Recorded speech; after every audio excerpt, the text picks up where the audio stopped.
प्यारे बच्चों, जय हिंद। बच्चों, मैं प्रवेश गिरी फ्री एजुकेशन एट होम में एक बार फिर आप लोगों का स्वागत करता हूं। प्यारे बच्चों, हमने आप लोगों के लिए एक नई वीडियो सीरीज शुरू की है जिसमें आप लोगों को मिल रही है सामान्य हिंदी व्याकरण की सभी वीडियो, वो भी टॉपिक बाय टॉपिक, ठीक है जी, और बिल्कुल फ्री, ठीक है बच्चों। और आज हमारा जो नया टॉपिक है वो है हमारे रस के भेद। कल हमने रस के बारे में आपको जो मूलभूत जानकारी थी, जो बेसिक जानकारी थी वो दी, और उस जानकारी अगर आपने वो वीडियो नहीं देखी तो आपको लिंक डिस्क्रिप्शन में मिल जाएगा, वहाँ से आप उसका लिंक पर जाकर वीडियो देख सकते हैं, ठीक है। क्योंकि उस लिंक के बिना, उस वीडियो के बिना ये वीडियो आप लोगों के समझ में इतनी अच्छी तरीके से नहीं आएगी। इसको समझने के लिए आपको वीडियो देखनी पड़ेगी, क्योंकि एक दूसरे से लिंक है, ठीक है। हम जो है स्टेप बाय स्टेप आगे बढ़ रहे हैं, कोई भी चीज़ बीच में हम मिस नहीं कर रहे, ठीक है जी। तो अगर आप लोगों को ये रस के जो आज भेद है इसे समझने के लिए, उससे पहले आपको वो वीडियो जरूर देखनी पड़ेगी। उस वीडियो को अगर आप देख लोगे अच्छी तरीके से तो ये आपको फटाफट समझ में आ जाएगा, ठीक है। आओ शुरू करते हैं। आज हमारे रस के भेद। देखो, स्थायी भाव के अनुसार रस के 9 प्रकार होते हैं। जो हमारा स्थायी भाव था, कल हमने स्थायी भाव 9 प्रकार के स्थायी भाव बताए थे, और 2 और बताए थे जो महत्वपूर्ण थे, वो 9 ही होते हैं। तो स्थायी भाव के अनुसार जो हमारे रस है वो 9 प्रकार के होते हैं।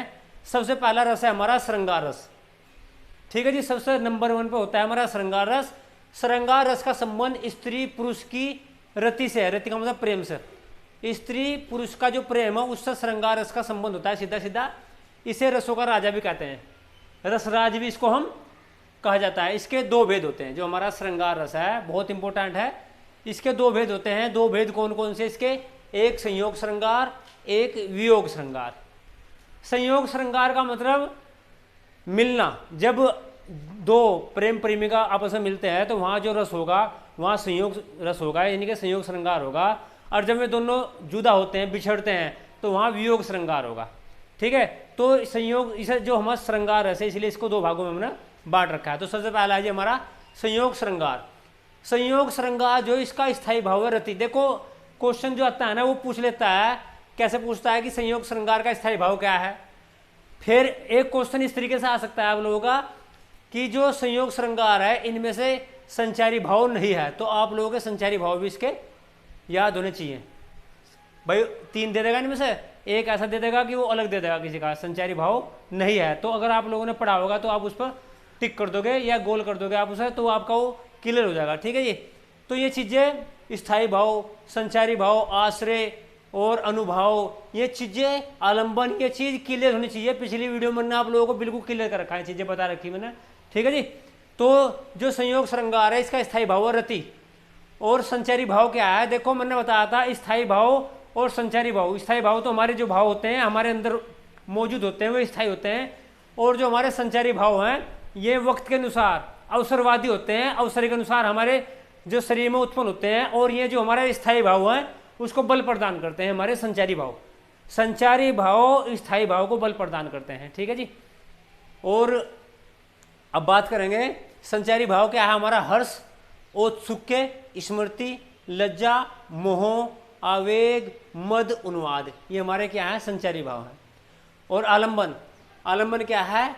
कृष्ण आदि नायक या प्रिय, हो सको कृष्ण हो सको राम हो, कोई नायक हो, कोई प्रिय हो, ये हमारा आलंबन होगा, ठीक है जी। मैंने कल एक एग्जाम्पल आप लोगों को दिया था कि जो सीता राम जो प्रेम श्री राम से बहुत ज़्यादा प्रेम करती है, तो जो हमारे श्री राम है वो हमारे आलंबन होंगे और सीता क्या होगी? आश्रय होगी। तो वही इसमें यह है, जो प्रेमी है, जो प्रेमी है यानी कि प्रेम करने वाला है वो आश्रय होता है, और जिसे प्रेम किया जाता है वो होता है हमारा आलंबन। तो वही बात यहाँ बताई गई है। यहाँ से भी क्वेश्चन बिल्कुल आते हैं, पूछ लेते हैं कि आलंबन क्या है, इसमें आश्रय क्या है, इसमें अनुभव क्या है, अनुभव क्या है, इसमें लजाना, लजाना का मतलब शर्म करना, हर्ष, खुशी, मद, मोह, आलाप। देखो, आलाप का मतलब रोना, बहुत ज्यादा आलाप करना। आलिंगन, आलिंगन का मतलब गले लगना, ठीक है जी, आदि। अब इसमें उद्दीपन, उद्दीपन का मतलब एक छोटा सा एग्जांपल आप लोगों को देता हूँ। मैंने वैसे उद्दीपन के बारे में पूरा डिटेल में बताया पिछली वीडियो में, फिर मैं क्या बताता हूँ उद्दीपन के बारे में। आपने एक कहावत सुनी होगी, एक कहावत आपने देखी होगी कि आग में घी डाल दिया इसने तो और जो लड़ाई हो रही थी वो लड़ाई इसने बढ़ा दी। मतलब किसी बंदों के बीच में लड़ाई हो रही, कोई तीसरा बंदा वहाँ गया तो उसने क्या किया, लड़ाई और बढ़ गई। तो लोग क्या कहेंगे, यार इनकी लड़ाई तो जो इतनी बड़ी भी नहीं थी, इस आदमी ने जो और आग में घी का काम कर दिया। तो ये जो उद्दीपन है ना, उद्दीपन भी आग में घी का ही काम करते हैं। यानी कि अगर प्रेम हो रहा है, यानी कि हमारा जो संयोग हो रहा है, तो उद्दीपन संयोग को और बढ़ाओगे। अगर हमारा वियोग हो रहा है तो उद्दीपन क्या करेंगे, हमारे वियोग को और बढ़ाएंगे। तो उद्दीपन जो बढ़ावे का काम करेगा। ठीक है जी। उद्दीपन क्या क्या है यहाँ से, एकांत, वन, वन उपवन। देखो एकांत में अगर हम बैठेंगे भाई, प्रेमी और प्रेमिका एकांत में बैठेंगे, तो हमारा क्या होगा, जो संयोग है वो हमारा जो संयोग श्रृंगार जो रस है वो हमारा और बढ़ेगा, यानी कि और प्यार जो बढ़ेगा हमारा। वन उपवन, वन उपवन में बैठ रहे तो ये उद्दीपन का काम करेगा। नदी के किनारे बैठते हैं प्रेम प्रेमिका, ठीक है जी। प्रेममयी उक्ति का सुनना, अगर प्रेममयी बातें सुन करेंगे आपस में, तो तब भी हमारा क्या होगा, ये उद्दीपन का काम करेंगे, यानी कि हमारा जो श्रृंगार रस है वो हमारा और प्रफुल्लित होगा। ठीक है जी। तो ये बात कही गई। उदाहरण, अब उदाहरण मैंने दो एग्जाम्पल लिए, एक एग्जाम्पल लिया है। आपको भी एग्जाम्पल ये याद रखने हैं। पहला एग्जाम्पल है, बसरत लालच लाल की मुरली धरी लुकाए, सोह करे भोन हंसे देन कहे नट जाए। तो ये जो एग्जाम्पल है हमारा, ये जो है हमारे संयोग श्रृंगार का एग्जाम्पल है। तो इससे हमें पता चल रहा है कि मुरली जो है वो लको का धर लिया है, उसके बारे में बात हो रही है। किसके, जो श्री कृष्ण है उसके प्रेम के बारे में बात चली, जो बच्चा है श्री कृष्ण उसके बारे में बात हो रही। ठीक है। तो इससे हमें पता चल रहा है हमारा जो संयोग श्रृंगार है। यहाँ दूसरा, निहारती जान की कंगन के नक की परछाई, याती सबे सुधी भूली गई, करे टेकी रही पलटा रत्नाई। तो इसमें भी क्या है हमारा, जो जानकी का ही लिया गया है, ये भी हमारा संयोग श्रृंगार का हमने लिया गया है। ठीक है जी। तो एग्जाम्पल है कुछ, अगर इस प्रकार के आपको कहीं भी मिलेंगे तो ये एग्जाम्पल, इनमें जो बात हो रही है नायक नायिका के जुदाई के मिलन की बात अगर इनमें हो रही, तो हमारा ये क्या है, श्रृंगार रस है। सारा का सारा क्या है हमारा, श्रृंगार रस है। और श्रृंगार रस के हमने दो भेद करके, एक संयोग श्रृंगार और एक वियोग श्रृंगार। अब आता है जी हमारा वियोग श्रृंगार।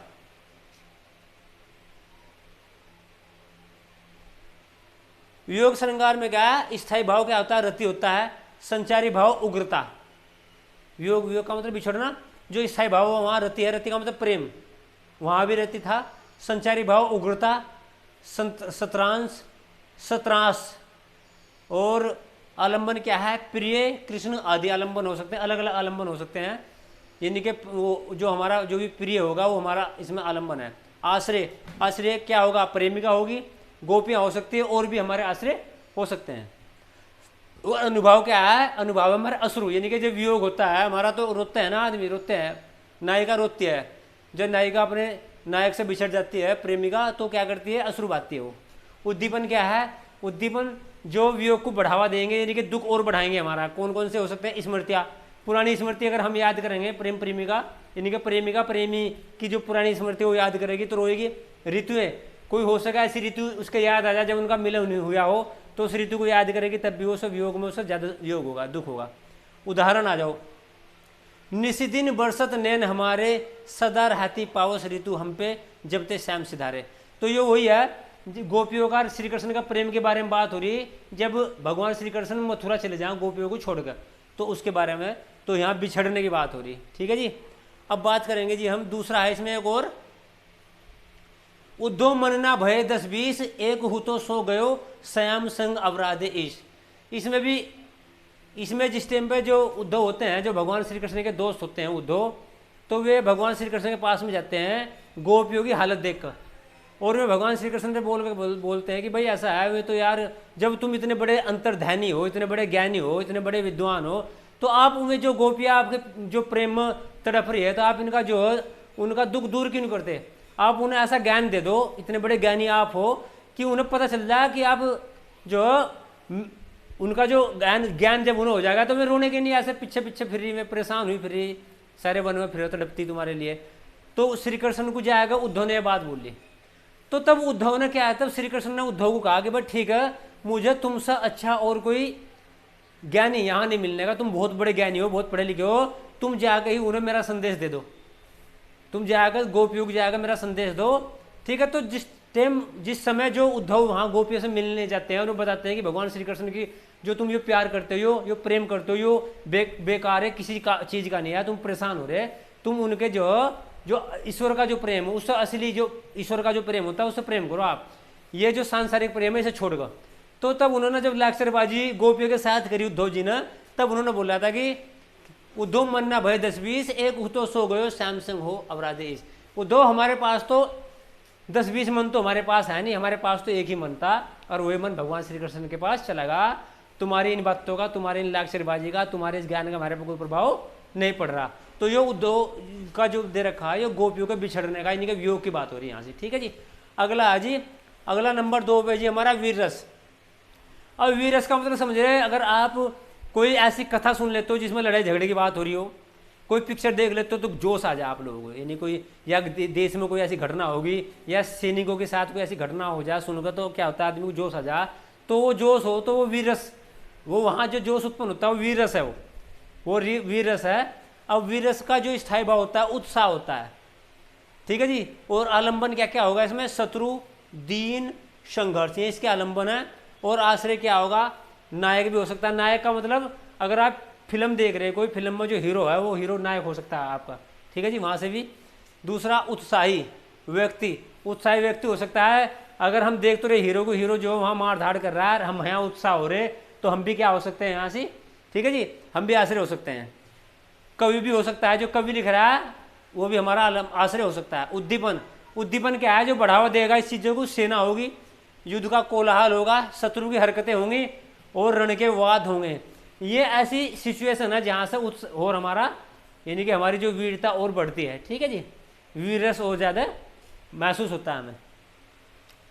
अनुभव, अनुभव क्या आया, गर्वपूर्ण वचन, ऐसे ऐसे वचन बोलना। भाई अगर आप अच्छे वचन बोल लोगे सैनिकों के लिए तो वहाँ से क्या होगा, वहाँ से अनुभव, ये अनुभव बोला जाएगा। भुजाएं फड़कना, आक्रमण, ये सब क्या है हमारे अनुभव।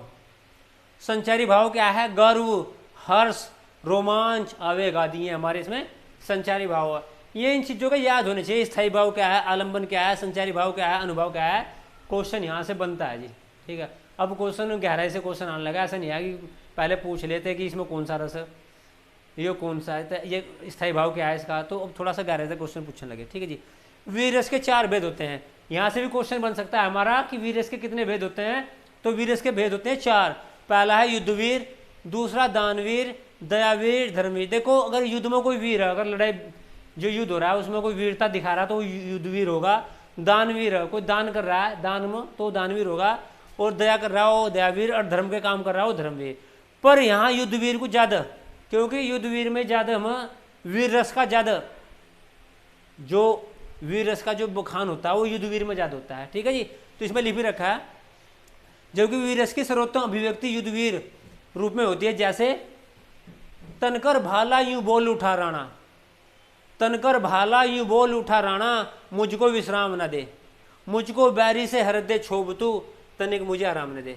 बात वो यह है कि जो भाला था, जो हमारे महाराणा प्रताप थे, वो अपने पास उनका जो हथियार था लड़ने का वो भाला था, तो भल्ले के बारे में बात हो रही। भल्ला कह रहा है कि मुझे आराम न दे, ठीक है, मुझे तो बैरी के जो हृदय में घुसना, अभी मुझे आराम न दे, तो वो बात इसमें कही गई है। तो यहाँ वीर रस का पूरा पूरा बखान हो रहा है, ठीक है जी। अब चलते हैं अगले पर। अगला जी नंबर 3 है हमारा करुण रस। करुण का मतलब होता है पीड़ा। अगर किसी चीज़ को देख कर, सुन कर, पढ़ कर अगर हम हमारे हृदय में दया हो रही, पीड़ा हो रही, तकलीफ हो रही, तो ये हमारा, इसका मतलब क्या है कि हमारे हृदय में करुण रस जाग चुका है, जागृत होगा करुण रस। स्थायी भाव क्या है, शोक, शोक का मतलब होता है दुख। आश्रय क्या है इसका, शोकातुर व्यक्ति, भाई जिसे आश्रय तो हो जाएगा जिस व्यक्ति को शोक है, जिस व्यक्ति को पीड़ा हो रही।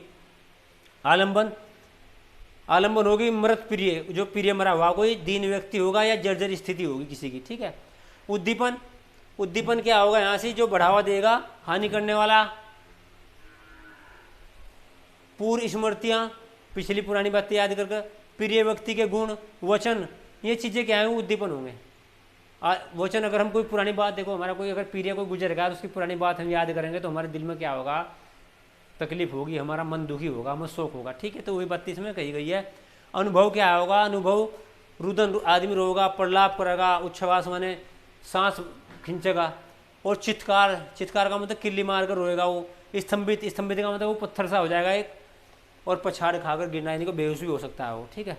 संचारी भाव क्या आएगा इसका, गलानी, मोह, स्मृति, चिंता, विषाद, उन्माद आदि। अब इसके कुछ एग्जाम्पल हैं। एग्जाम्पल क्या है, अपनी तुतली भाषा में वह सिसक सिसक कर बोली, जलती थी भूख तृषा की उसके अंतर में होली। देखो इस शीर्षक का मतलब सीधी सीधी बात है, रो रही कोई ना कोई रो रहा है। यहीं से हमें पता चल रहा है कि कोई ना कोई रो रहा है, तो इसका मतलब करुण रस है यहाँ से। ठीक है जी। अगला क्या है, हाय राम कैसे झेले हम अपनी लज्जा अपना शोक। शोक आएगा ना, तो शोक आएगा, सीधी बात है। क्या क्या यहाँ से करुण रस है, गया हमारे ही हाथों से अपना राष्ट्रपति परलोक। तो इस प्रकार के जो लफ्ज आएंगे, इस प्रकार के जो शब्द आते हैं, उससे हमें पता चल जाता है कि ये क्या हमारा करुण रस है। यही पहचान इनकी होती है। वीर रस की पहचान क्या होगी, कहीं वीरता की बात होगी। और श्रृंगार रस की कहाँ होगी, प्यार मोहब्बत की अगर कहीं बात होगी, बिछड़ने की मिलने की, तो वहाँ क्या होगा, श्रृंगार रस होगा। ठीक है। इसके कुछ एग्जाम्पल आपको और भी देखने चाहिए, मतलब मैंने कुछ एग्जाम्पल ले भी है, क्योंकि हो सका एग्जाम्पल क्या आ जा और बाजी पर क्या होगा, अगर एग्जाम्पल आपकी समझ में नहीं आ रहा हो वहाँ जो दिया हुआ, तो क्वेश्चन आपका बेकार हो जाएगा वो। इसलिए इसके कुछ एग्जाम्पल और भी आप कहीं से किसी नई बुक से भी ले सकते हैं। वैसे समझने के लिए आप लिए बहुत पर्याप्त है, आप लोगों की पूरा समझ में आएगा होगा।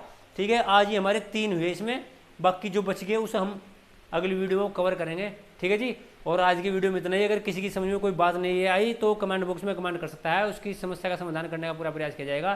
ठीक है जी। मिलते हैं अगली वीडियो में। धन्यवाद।